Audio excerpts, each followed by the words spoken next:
Est-ce que je suis conscient? Normalement, tu as dû te poser la question un paquet de fois. On a abordé cette éventualité, cette réalité même. On a caressé un petit peu ta nature profonde.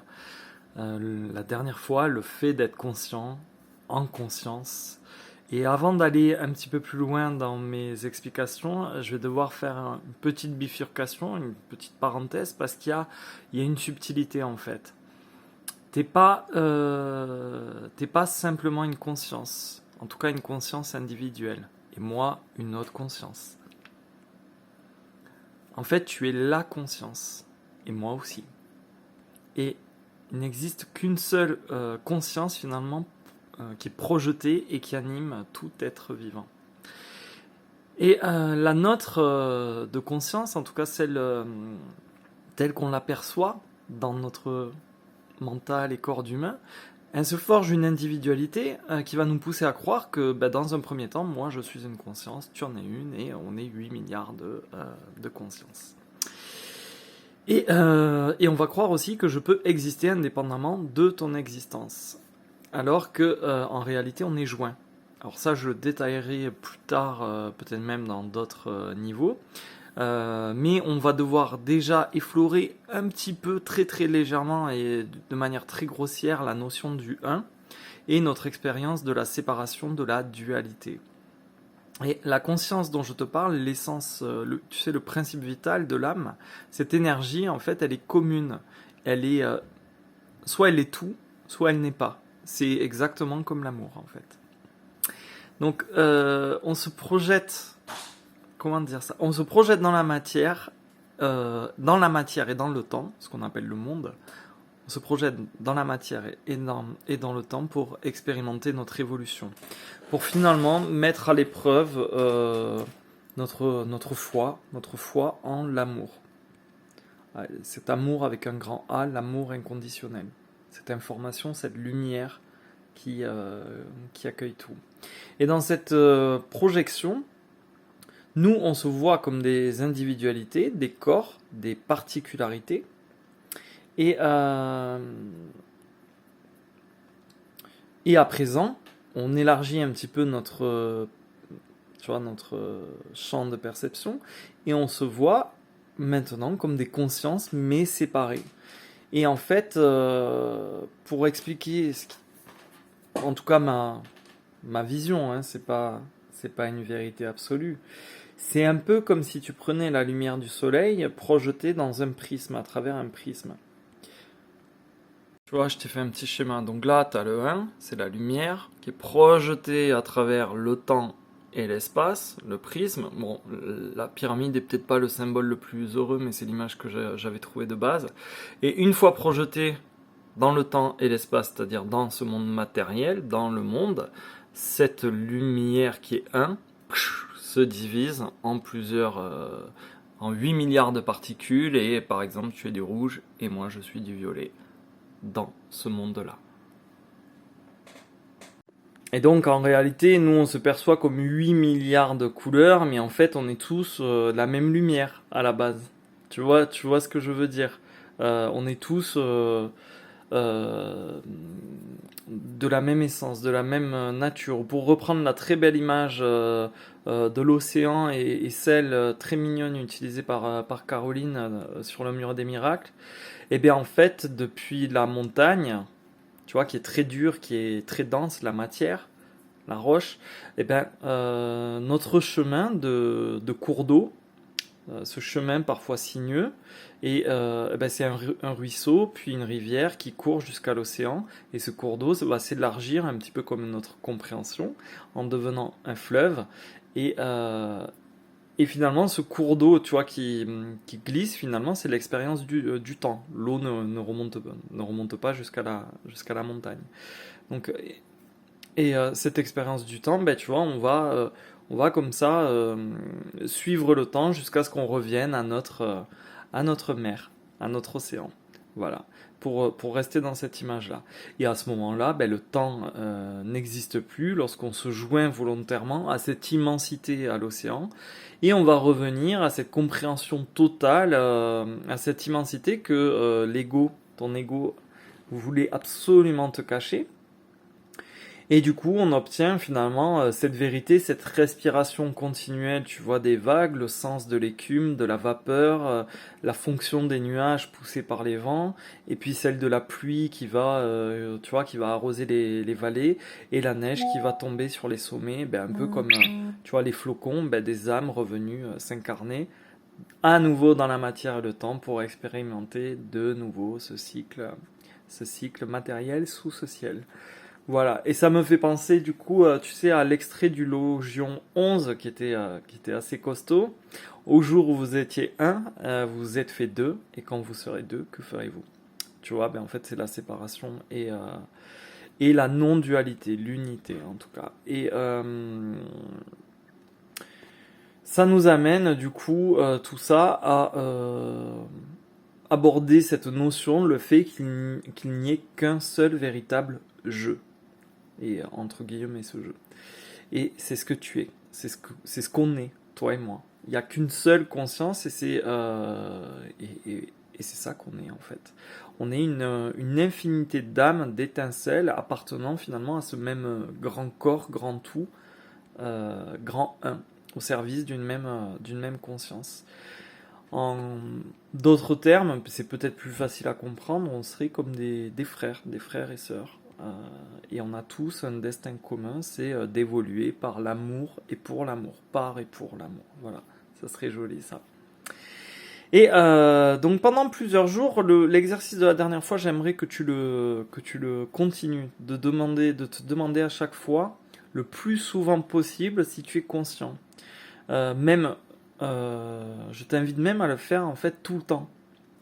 Parce que quand tu commences à sentir ce qui se passe en toi, et tu commences à lever le voile sur la vérité, ben la vérité tu la veux pas de temps en temps. Quand tu te poses la question, en fait, tu la veux le plus souvent possible. Tu la veux même tout le temps. Tu veux pas des petits bouts de vérité avec des morceaux de spectacle et d'illusion dedans.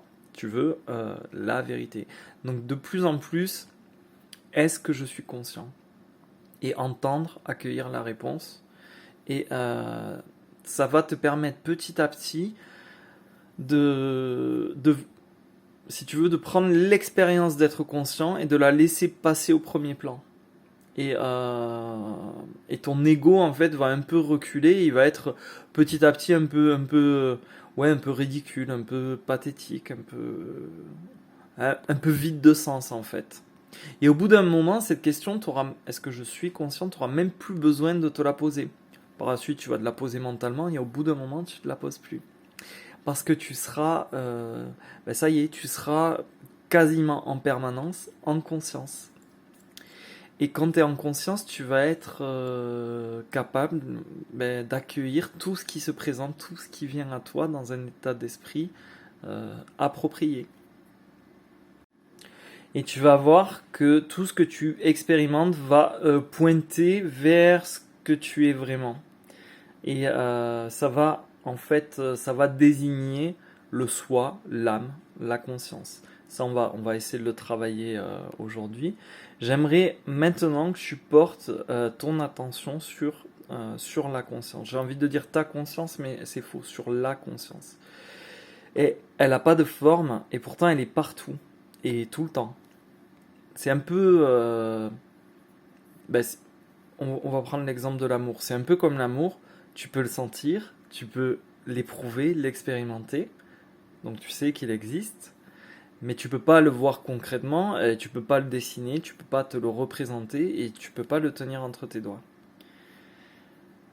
Et bien la conscience c'est pareil. Alors si tu sens que le concept est encore flou, tu vois qu'il y a un truc qui t'échappe, et bien une petite astuce sympathique c'est de te demander tout simplement qui est-ce qui sent qu'il y a un truc qui t'échappe? Qui est-ce qui sent que c'est encore un peu flou?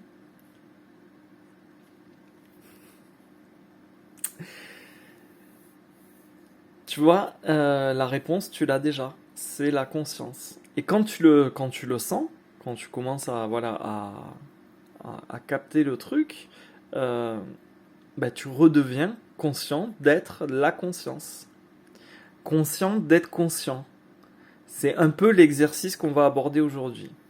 Mais quand je dis tu redeviens, c'est pas exact en fait. Le but c'est pas de devenir ou de redevenir la conscience parce qu'on est déjà en fait la conscience infinie. C'est un état qui a toujours été. En fait, au lieu de dire tu redeviens, ce qui serait plus juste, c'est tu reviens. C'est un retour en fait. Ça serait plus juste. Un retour parce qu'on a oublié. Donc là, par exemple, tu es assis sur une chaise, moi c'est mon cas, et on peut se demander est-ce que tu es assis sur cette chaise ou est-ce que tu es conscient d'être assis? Est-ce que tu me regardes ou est-ce que tu es conscient de me regarder? Est-ce que tu es en train de comprendre ou tu es conscient de commencer à comprendre? Et en fait, toute la différence, c'est le basculement en fait. Alors ça paraît petit au début, mais on va le travailler de manière beaucoup plus claire. Là. Jusque-là, ce, ce switch pour revenir en conscience, ça demande un effort pour revenir dans cet espace accueillant, détendu, parfait. Tu sais, quand on a fait le stylo, tu vois, t'es obligé peut-être de refaire l'exercice du stylo pour hop, élargir et revenir en paix, tu vois, hop, ça y est, je suis en conscience. Mais petit à petit, au fil des jours, là, si tu le fais encore un peu, ça va devenir naturel. Et si naturel que bah, tu n'auras plus envie de quitter cet état de conscience et tu n'auras surtout plus envie de laisser de la place au mental qui tricote et qui juge et qui fait sa petite histoire. Et là, ce que je voulais te partager aujourd'hui, c'était un exercice euh, de retour en fait, de retour à soi, de retour à la maison, dans ton temple, parce que tu es le temple, le temple vivant. On va essayer finalement de ramener notre vision vers la source de la vision, de la perception. Et cet exercice, il est inspiré je ne sais pas si tu connais, de Douglas Harding. Et on va se reconnecter finalement avec notre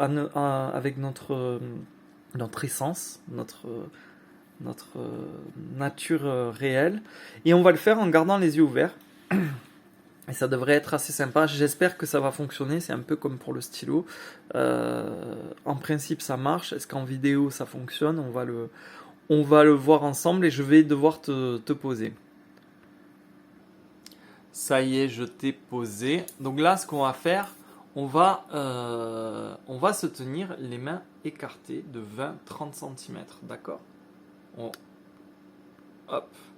Et ce que tu vas faire, tu vas d'abord l'écouter, mon exercice, et puis tu vas le faire, par la suite. Je vais essayer d'y aller lentement. On va prendre cet espace de 20-30 cm, de manière à créer entre nos mains un bout d'espace, tu vois.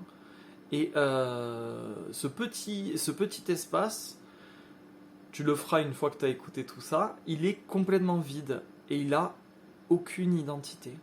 Il n'a pas de patrie, il n'est pas masculin, il n'est pas féminin, il n'a pas d'histoire. Il n'est pas nul, il n'a pas d'obligation, il n'a pas de devoir, il n'est pas stupide, il n'est pas dépendant, il n'a pas de caractéristiques, il n'a aucune particularité. Il n'a pas vraiment de volume, il n'a pas de poids, il n'a rien de tout ça.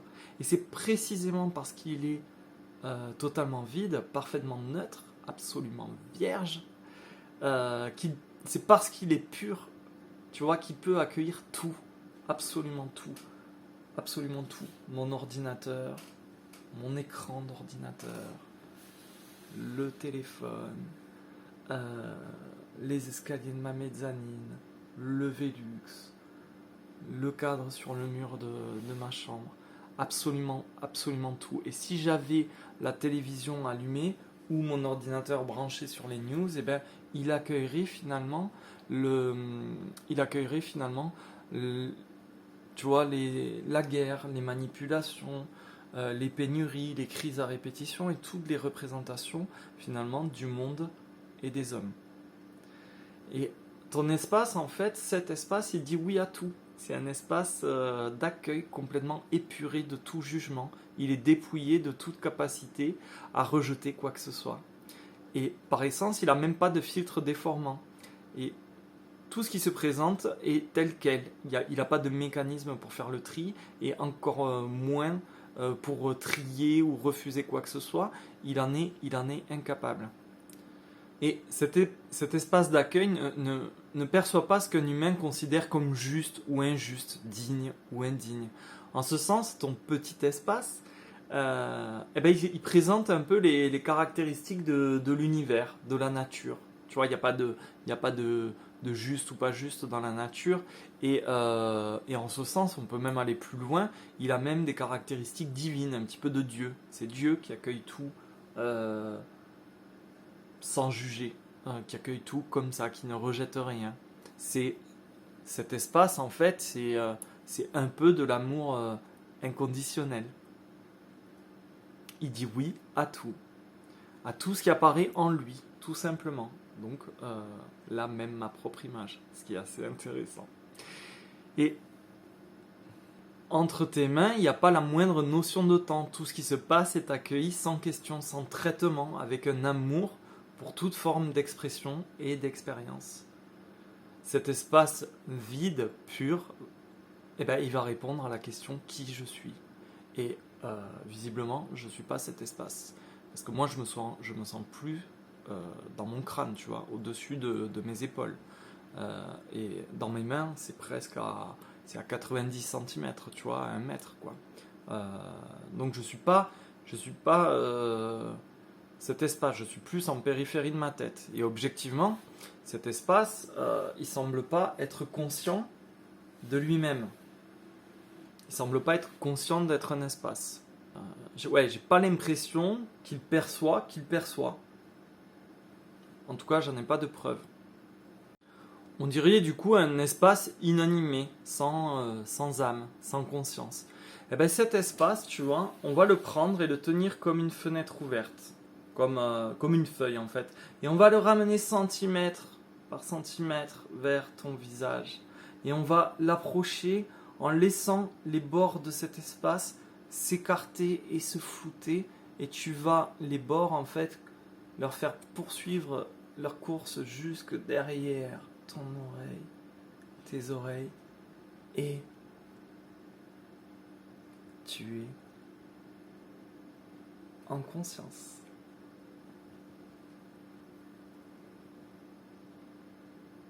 Tu vois, en fait, on se laisse revêtir d'espace pour se rendre compte qu'il s'agit de l'espace à partir duquel je perçois. Je réalise que cet espace-là était déjà là, et que je suis cet espace, ni masculin ni féminin, sans patrie, sans histoire, sans petit roi, sans limitation. Un espace qui accepte tout, qui aime tout, et qui n'est qu'amour. Un espace, une fractale du divin en fait. J'ai toujours été là. Cet espace a toujours été là. Il n'a pas, tu vois, quand tu le fais, tu peux le refaire un petit coup, hein, à chaque fois c'est très intéressant. Quand tu reprends ton espace et que tu le fais, tu vois, t'as pas d'illumination, de révélation mystique, de hop, en douceur, tu reviens en conscience. Et finalement, cette prise de conscience, cet éveil, c'est de te rendre compte que cet espace-là est impersonnel, atemporel, tu sais, impersonnel comme les accords Toltec, ne rien prendre pour soi. Donc tu vois, je t'invite vraiment après à le refaire un petit peu comme, tu vois, on fait le dézoom du stylo en fait, tu vois, on élargit, on redevient ce plan, ça permet quoi? Quand tu fais ça fait, tu vois, ça fait partir tes pensées, ça les renvoie en arrière-plan, et du coup ton expérience de conscience revient au premier plan. Tu vois? Donc et donc tu reviens dans un espace de conscience qui n'a pas de jugement, qui accueille le monde en fait. Et toutes les expériences qui se présentent en disant oui à tout ce qui est. Et en fait, jusqu'ici, tu vois, cet espace, l'humain va le surcharger avec ses pensées, ses jugements, euh, avec une histoire, avec une poésie, un peu de romantisme ou de la cruauté, de l'injustice ou de la justice. On va chercher à chaque fois à donner du sens et on a tendance à étiqueter tout, tu vois, ce qui est digne, ce qui est pas digne, intéressant ou pas, effrayant ou pas. Et en fait, ce bruit mental, ben, ça voile la perception de cet espace. Et, euh, et du coup, tu vois, on est tellement obnubilé par notre système de pensée et de préférence, de classement dans nos illusions, que on prête pas attention à la source de la perception, à, à cette source. On est ce champ-là et on est absolument magnifiquement impersonnel. Tu vois, au moment où on reflue notre attention et hop, qu'on épouse cet espace, qu'on s'habille de cet espace, et ben ouais, waouh, il se reconnaît lui-même. J'ai toujours été cet espace. C'est ce que je suis en fait. Tu vois, on est une sorte de vide, un espace immense où se trouve la conscience. Tu vois, alors au-dessus de nos épaules. Et en fait, l'idée, c'est que jusque-là, on avait notre attention portée comme ça, et en fait, il change le curseur de 180 degrés et porte ton attention vraiment sur le bout de ton doigt, sur cet écran-là. En fait, il s'agit à chaque fois, et toutes les expériences de vie pointent vers toi. Tu vois, si je vais essayer de faire ça. Tu vois, si je pointe une touche, je vois une forme, un volume, une matière, une couleur, une délimitation. C'est pareil pour la souris. Je vois un volume, une délimitation, euh, un alliage de matière, de texture, de reflet.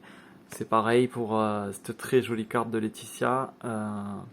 Donc je vois la texture de papier, la couleur de l'impression, la délimitation de la texture, etc. C'est pareil pour l'ordinateur. Je vois la délimitation, les différentes matières. Je désigne tout ça de ce doigt.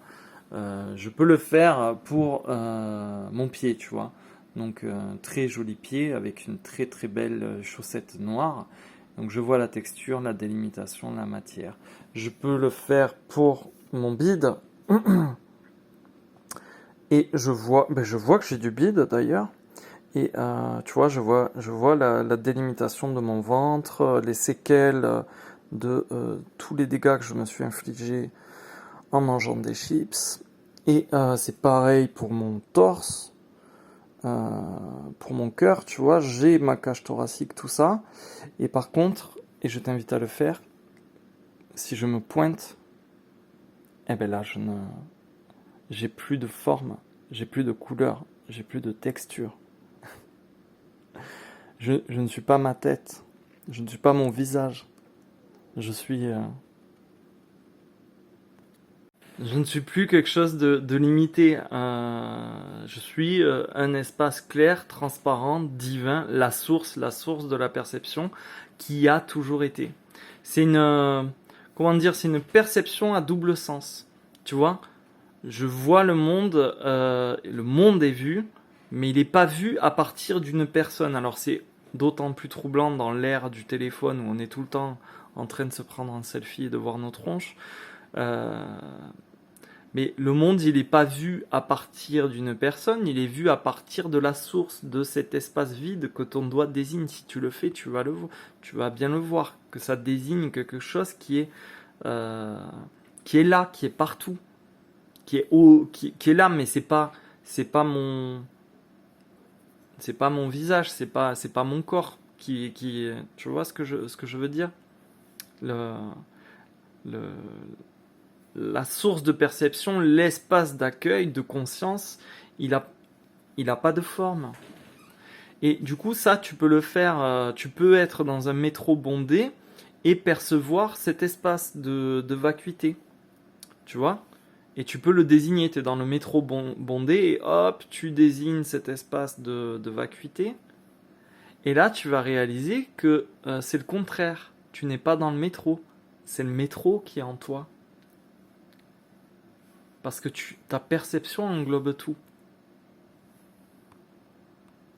Et si on pousse donc le curseur un tout petit peu, et bien donc, en fait, tu me vois à la troisième personne, mais je ne suis pas à part de toi. Je suis englobé, inclus à l'intérieur de ta perception. Et dans l'autre sens, en fait, tu es une expression, une manifestation englobée dans mon propre espace d'accueil, dans mon état conscient. Parce que cet espace d'accueil, c'est l'espace d'accueil pour le monde, pour tout le monde entier.